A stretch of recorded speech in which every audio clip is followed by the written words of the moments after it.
하나님은 동성애와 또 여러 죄악으로 가득한 소돔과 고모라를 멸망시키셨습니다.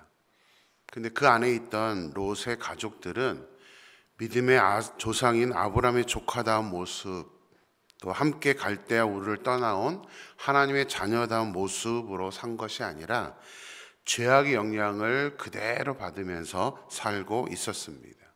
롯은 정혼을 한 상태에 있는 두 딸을 집단 성폭행을 당하라고 내어줄 정도로 타락한 그 영향을 그대로 받고 있었습니다. 사위들도 마찬가지였죠. 앞으로 장인이 될 롯, 굉장히 어려운 존재인데, 어려운 그런 관계인데도 불구하고 롯이 하는 말을 농담으로, 아니 그 원래 본문은 무슨 뜻이라고 그랬죠? 희롱하다는 거죠. 희롱을 할 정도로 장인과의 관계에 있어서 장인을 무시하는 그런 모습을 보여왔습니다. 롯과 아내는 멸망한다고 해도 재산을 내려놓지 못하고 지체를 했습니다. 뒤를 돌아보지 말라고 했음에도 불구하고 그 미련을 못 버리고 결국은 뒤를 돌아본 롯의 아내는 소금 기둥이 되어버렸죠. 왜 하나님은 이런 롯의 가정을 굳이 힘들게 구원하려고 했던 것일까요? 인간적인 마음이라면 롯은 더 이상 구원해도 바뀔 것인가? 라는 고민이 될 정도로 롯의 가정의 모습은 그렇게 정상적이지도 또 거룩하지도 이해할 수도 없는 그런 어떤 죄악에 빠져 산 가정이었습니다. 그럼 왜 구원해 주신 것일까요? 아브라함이 하나님과 딜을 해서 중보기도를 했을 때에 10명의 의인에 들어갔기 때문에 하나님이 이들을 구원해 주신 걸까요? 그거는 전혀 그렇지 않습니다. 의인의 모습은 거의 보여주지를 못하고 있습니다. 29절에서 하나님은 정확한 이유를 설명해 주십니다. 우리 29절 한번 같이 읽습니다. 하나님이 그 지역의 성을 멸하실 때, 곧 롯이 거주하는 성을 엎으실 때에 하나님이 아브라함을 생각하사 롯을 그 엎으시는 중에서 내보내셨더라. 하나님이 롯을 구원해 주신 이유는 단 한 가지밖에 없다고 성경에는 설명합니다. 누구 때문에요? 아브라함 때문에. 롯의 의나 롯의 다 무엇이 아니라 아브라함 때문에, 아브라함을 생각해서 롯을 구원해 줬다라고 정확하게 설명을 하고 있다는 사실입니다. 이 말이 롯에게는 얼마나 부끄러운 말이었을까요? 내가 구원받았어. 롯이 그것 때문에 감격할 것이 아니라, 물론 이 말씀은 롯은 듣지를 못했겠지만 이 말을 롯이 만약에 들었다면, 물론 모르겠습니다. 롯이 어떻게 생각했을지 모르겠지만 이건 부끄러워해야 정상적인 그런 상태의 말입니다. 롯은 아브람 때문에 고향을 떠나왔습니다. 롯은 아브람 때문에 풍성해졌습니다. 롯은 아브람 때문에 소돔성이 함락되었을 때에 구출을 받게 되었습니다. 근데 이제 완전히 멸망을 당하는 그 상황에서도 아브람 때문에 다시 구원을 받고 있는 것입니다. 롯의 인생을 한마디로 정의한다면 때문의 인생이라고 제가 이름을 붙여봤습니다. 때문의 인생. 누구 때문에? 아브라함 때문에. 자기의 의지와 자기의 믿음으로 살아간 것이 아니라 순전히 아브라함 때문에 롯의 모든 인생이 결정되어지는 그 안타까움이 롯의 인생이었다는 것을 알게 됩니다. 어려웠을 때는 이해가 갑니다. 근데 롯은 분명 풍성해져서 이 소돔과 고모라 땅 가서 누군가를 재판을 할 정도의 높은 위치에 올라가 있던 사람이었습니다. 이제는 자기의 파워가 있고 자기의 영역이 있기 때문에 이제는 누구 때문에 살아가는 모습이 아니라 자신이 영향력을 주고 자신이 재판관답게 살았어야 되는데, 그 높은 위치에 있으면서도 결국은 또 아브람 때문에, 삼촌 때문에 살아가는 그 안타까운 인생이 바로 롯의 인생입니다. 굉장히 서글퍼집니다. 롯의 인생을 보면 안타깝죠. 롯에게는 분명 설교했던 것처럼 믿음을 배울 만한 기회가 너무나 많았습니다. 아니, 삼촌하고 함께 있는 그 자체가 사실은 모든 것을 잘 배워서, 믿음이 무엇이지? 하나님과 함께 한다는 것이 무엇이지? 내려놓음이라는 것이 무엇이지? 너무나 잘 배울 수 있는 그런 사람이 롯이었습니다. 하지만 아브라함과 함께 살면서 좋은 선한 영향력을 롯은 받지를 못했습니다. 오히려 소돔 고모라 가셔서 좋은 영향을 주는 사람이 되기보다는 그 죄악의 영향을 고스란히 받는, 오히려 좋은 영향력은 받지 않으면서 나쁜 영향력은 고스란히 받았던 것이 그것이 롯의 인생이고, 자기 자신과 자신의 가족의 신앙마저도 바로 지키지 못하고 살았던 것이 롯의 모습이었습니다. 우리 신명기에서 강조하는 우리 하나님이 주시겠다는 복의 메시지에 이 롯이 좀 기울였었으면 좋았을 텐데, 또 우리도 지금 마찬가지입니다. 이 모습을 우리는 좀 반드시 기억했으면 좋겠다 생각해서 제가 두 구절을 한번 준비를 해봤습니다. 신명기 6장 12절 같이 한번 읽어보겠습니다. 여호와께서 너를 위하여 하늘의 아름다운 보고를 여시사 내 땅에 때를 따라 비를 내리시고 내 손으로 하는 모든 일에 복을 주시리니 내가 많은 민족에게 꾸어줄지라도 너는 꾸지 아니할 것이요. 하나님은 분명 이 약속을 우리에게도 주셨습니다. 꾸어줄지라도 꾸지 않는 인생. 주는 것이 무엇보다도 복이 있다고요? 받는 것보다 복이 있다. 이왕 우리가 이 인생을 살아간다면 남들에게 주는 인생이 되어야지 남들에게 받는 인생은 되어서는 안 된다. 하나님이 이 약속을 주시면 넌 절대로 그렇게 남들에게 영향받는 인생이 되지 않을 거야 라고 복을 허락해 주셨습니다. 13절입니다. 신명기 6장 13절 같이 읽겠습니다.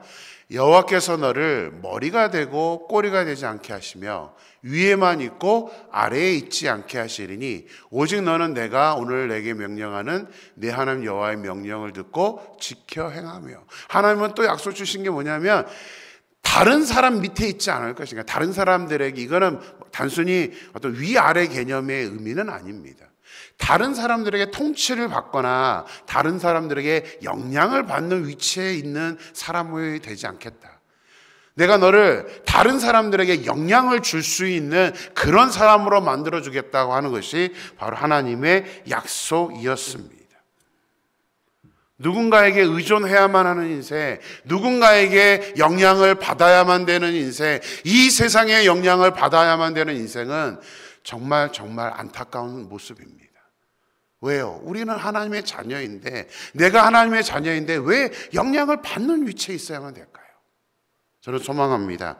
사랑하는 우리 임마누엘교회 모든 사람들이 영향을 받는 사람이 아니라 오히려 다른 사람들에게 선한 영향력을 끼칠 수 있는 사람들. 오늘 이 말씀을 듣는 저와 여러분이 그렇게 선한 영향력을 주는 사람이 되기를 주님의 이름으로 축원합니다. 자, 소돔과 고모라에서 구원을 받은 후에 롯의 이야기는 성경에 기록되지 않았으면 얼마나 좋았을까라는 생각이 들 정도로 참으로 적나라하면서도 부끄러운 모습 그 자체였습니다.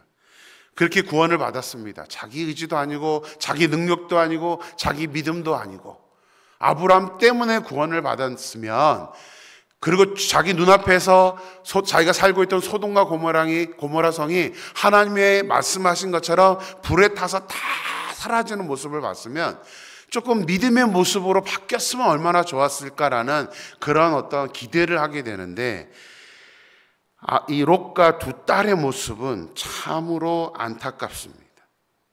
자, 우리 30절 말씀 같이 한번 보겠습니다. 같이 읽습니다. 롯이 소알에 거주하기를 두려워하여 두 딸과 함께 소알에서 나와 산에 올라가 거주하되 그 두 딸과 함께 굴에 거주하였더니, 하나님이 이들을 구출을 해주셔서 또 자기들이 원하니까 소알 땅까지도 하나님이 약속을 하셨죠. 그래, 니네들이 소알 땅으로 가면 내가 멸망을 시키지 않을 거야. 바로 소돔과 고모라에 붙어있는 근처에 있는 성이었지만 하나님은 소알을 불을 내려 멸망시키지 않으셨습니다. 그러면 그 소알에서 하나님의 응답을 기다려야 되는데 자기 뜻대로 기도 한 번 했다는 말도 없죠. 자기 의지대로 그냥 다시 산으로 올라가 버리고 맙니다. 뭐 소알로 갔다가 산으로 간 것 같지는 뭐 그렇다 칠 수는 있습니다. 근데 산에 있는 그 굴에 거하면서 이제 부녀와의 사이에서 부끄러운 일들이 발생을 하게 됩니다. 자, 31절, 32절 같이 읽습니다. 큰딸이 작은딸에게 이르되 우리 아버지는 늙으셨고 온 세상의 도리를 따라 우리의 배필될 사람이 이 땅에는 없으니 우리가 우리 아버지에게 술을 마시게 하고 동치침하여 우리 아버지로 말미암아 후손을 이어가자 하고. 자, 롯은 두 딸의 계략에 말려들었다라고 우리가 보통 생각을 하게 됩니다. 뭐죠? 술을 먹이죠. 아니, 재산이 아까워서 들고 나오는 그것을 고민했던 롯인데 저 서할 땅에 가서 저 산으로 다시 올라갔는데 뭐 했다는 거죠? 술을 챙겨간 겁니다. 아니, 그 산에서 아무리 두 딸이 준다 그래도 술을 마실 정신이었을까요? 괴로워서? 그러니까 지금 롯의 정신 상태는 도저히 이해할 수 없는 상태입니다. 아니, 그 산에서 무슨 술을 마실 정신이 있었을까? 아무리 두 딸이 줘도 그렇죠. 거기다 이제 문제는 두 딸이죠. 이제 소알로 갔다가 산에 올라간 지 얼마 되지 않았습니다. 하나님이 원해서 처음에 산으로 가라고 말씀하셨지만 그 산에서 영원토록 살 것이 아닙니다. 분명히 이제 거기는 임시로 잠깐 머물렀다가 이제 얼마든지 이들은 다시 아브라함이 있는 곳으로 갈 수도 있었고, 이제 빈털털이잖아요. 그럼 아브라함이 있는 곳으로 갈 수도 있는데 이들은 산에 임시로, 아마 여러 불기둥이 일어나면서 성이 타기 때문에 하나님이 임시로 처음에 그 산에 올라가라고 말씀하셨을 것입니다. 근데 그 산에서 이 두 딸은 미래를 걱정합니다. 우리에게는 남편 될 사람이 없다. 얼마나 인내심이 없죠. 얼마나 참지를 못하면 다른 것도 아니고 앞으로의 미래를 걱정하면서 그것을 자기의 아버지를 통해서 임신을 하자라는 계획을 할 정도로 이 두 딸도 어떤 모습이에요? 소돔과 고모라의 그 죄악의 모습을 그대로 똑같이 영향을 받고 살았다는 것을 보게 됩니다. 이들에게는 하나님이라는 의식이 없습니다. 하나님이 함께 할 것이라는 의식이 전혀 없는 거예요. 도덕적인 의식도 없어서 자기 아버지와 통해서 자녀를 낳자라고 할 정도로 이 두 딸의 행동은 정말 롯의 비정상을 뛰어넘는 그 비정상의 모습을 갖고 있다는 것을 알게 됩니다. 그만큼 사람들이 보편적으로 갖고 있는 문화, 그 죄악이 얼마만큼 무섭다라는 것을 우리는 깨달아야 합니다. 세상의 가치관은 정말 우리가 생각하는 가치관하고는 같을 수가 없습니다. 출애굽기에서 신명기까지 이르기까지 출애굽기, 레위기, 민수기, 신명기 이 네 성경에서 하나님이 가장 많은 말씀을 하신 게 무엇인지 아십니까? 너희는 앞으로 가나안에 들어가면 절대로 가나안의 우상을 섬기지 말라는 것과 또 하나 가나안의 문화를 배우지 말라는 것이었습니다. 가나안의 문화. 왜 가나안의 문화를 배우지 말라고, 그것을 따라하지 말라고 말씀하신 걸까요? 너무나 자주 말씀하셨기 때문에 저는 오히려 그 본문을 읽을 때마다 제가 만약 그 당시에 이스라엘 백성들이었다면 저는 하나님께 따졌을 것 같아요. 하나님, 지겹습니다.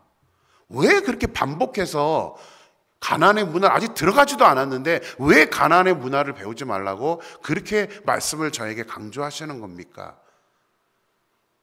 저희가 그렇게 우습게 보입니까? 라고 저는 따졌을 것 같아요. 왜 반복해서 말씀하시죠? 지겹게 말씀하시죠? 이렇게 사실은 나와야 정상입니다. 하나님, 저희를 도대체 어떻게 보시는 겁니까? 이렇게 말했어야 정상인데, 근데 그럴 수밖에 없는 게 당연한 겁니다. 왜냐하면 세상의 문화를 우리가 이길 수가 없기 때문입니다. 하나님이 우리를 무시해서 그렇게 말씀하시는 게 아닙니다. 지금도 우리에게 하나님은 말씀하시죠. 무엇을요? 세상의 문화에 영향을 받지 말아라. 우리는 세상 안에 살고 있지만 세상과 같은 존재는 아니다. 이게 성경의 신약의 가장 주된 흐름 아닙니까? 거룩하게 살아라. 하나님의 그리스도의 분량이 장성한 데까지 잘하고 살아라. 이 세대를 본받지 말아라 라고 우리에게 그렇게 강조하신다면 우리 역시도 하나님 저 그렇게 안 살겠습니다 라고 해야 됩니다. 더 이상 말씀하지 마세요. 저 그렇게 살게요. 그렇게 우리가 의식을 가져야 되는데 우리가 그렇게 살기가 쉽지 않습니다. 문화 안에 살고 있으면 그 문화와 그 문화의 세상의 죄악의 영향력을 받지 않고 산다는 것이 너무나 힘듭니다. 특히 우리는 나름대로 그래도 나는 그래도 좀 하나님의 말씀대로 살려고 노력하는 사람이야 라고 하더라도 우리 무의식 중에 이 세상의 영향력이 우리에게 쌓이기 때문에 이게 힘든 겁니다. 평상시에는 나타나지 않습니다. 그 죄악의 영향력이 우리에게 얼마나 있는지는 우리는 잘 모릅니다. 그런데 어떤 어려움, 어떤 문제가 생기면 그때서는 드러납니다. 저 사람 본질이 저거였나? 얼마만큼 믿음으로 살아왔는지, 얼마나 세상과 어느 정도의 퍼센트로 살고 있는지가 힘들 때 보면 나타납니다. 어려운 문제가 생기면 나타난다는 사실입니다. 모든 사람들이 비슷하게 살아가는 살아가는 방식을 나 혼자 거스른다는 것은 쉽지 않은 일입니다. 우리도 어쩔 수 없이 현대 문화와 세상 방식에 노출되어 살고 있습니다. 그러면 그러는 사이에 우리도 모르게 그 죄악의 영향력에 빠져서 그런 세상의 가치관이 우리에게 쌓여 있기 때문에 그래서 성경에서는 누누이 우리에게 강조한 게 뭡니까? 깨어 있으라. 그 영향력을 받지 않도록 깨어 있으라. 그리고 우리가 생각할 때마다 우리는 인지를 해야 됩니다. 이게 세상적인 방식인지 하나님의 방식인지.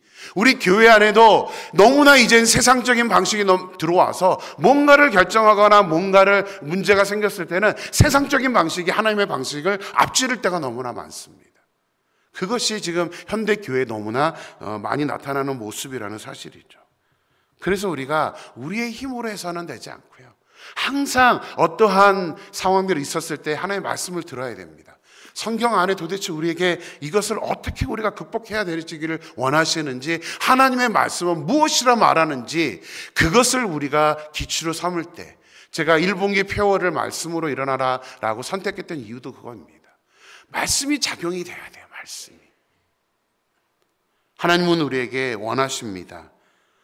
우리가 너희는 이 세상의 빛과 소금이라. 예수님은 단 한 번도 빛이 되어라, 소금이 되어라 라고 말씀하시지 않았습니다. 너희는 그냥 선포하셨습니다. 너희는 이 세상의 빛이야. 너희는 이 세상의 소금이야 라고 말씀하셨지, 부탁하면서 빛이 되어줄래? 소금이 되어줄래? 라고 말씀하지 않으셨습니다. 우리가 빛과 소금이 되려면 우리가 하나님의 말씀대로 살아야 된다는 사실입니다. 그것은 또 우리 개인만이 아닙니다. 하나님은 공동체가 그렇게 되기를 원하십니다. 그래서 오늘 큐티책에 보시면 오늘 주제 찬양으로 선정해 놓은 곡이 있습니다. 우리 찬송가는 이렇지만 우리 CCM곡에서는 올해 우리 교회 표어인 교회여 일어나라라는 곡을 제가 오늘의 찬양으로 선택을 했습니다. 가사를 보시면 우리가 찬양을 부르는 것이죠. 교회여 일어나라, 주께서 부르시니 그 두려움과 실패 내려놓고 교회여 일어나라. 그 두려움과 실패라는 것은 세상 안에의 가치관을 얘기하는 겁니다. 교회여 일어나라, 주께서 보내시니 우리를 부르신 삶의 자리에서, 우리가 지금 있는 그 삶의 자리에서 교회여 일어나라. 그 다음에 우리에게 원하시죠. 우린 세상의 빛, 하나님의 편지. 우린 세상의 빛이라고 선포하시고 하나님의 편지라고 말씀하시면서 주의 교회를 통해, 우리를 통해 세상이 주를 보리라. 우리 개인만이 아니라 하나님 우리 교회를 통해서 세상 사람들이 주님을 보기를 원하신다라고 이 찬양 가사는 기록을 하고 있습니다. 그 다음에 일어나라 후렴, 아버지 사랑으로, 아버지 능력으로 서로 하나 돼요. 서로 하나 돼요. 우리 교회의 존재의 목적은 하나 되어서 하나님의 영광을 드러내는 것이라고, 그 빛을 비추는 것이라고 이 찬양은 우리에게 선포하고 있습니다. 노래하라 아버지의 사랑을, 아버지의 크심을. 마지막 이 삶의 노래로, 단순한 노래가 아니라 우리가 삶으로 살아내는 그 노래로 주님을 나타내라. 마지막으로 일어나라 하면서 이 찬양이 마무리됩니다. 이 세상 문화, 죄의 유혹이 얼마나 무서운지를 우리가 깨닫고, 우리 개인이 말씀으로 영적으로 일어나고, 우리 가정이 말씀으로 영적으로 일어나고, 우리 임마누엘 교회가 말씀으로 영적으로 일어나서 우리를 통해 하나님의 영광이 드러나는 그 놀라운 일들을 우리가 감당할 수 있기를 주님의 이름으로 축원합니다. 우리 같이 기도하겠습니다.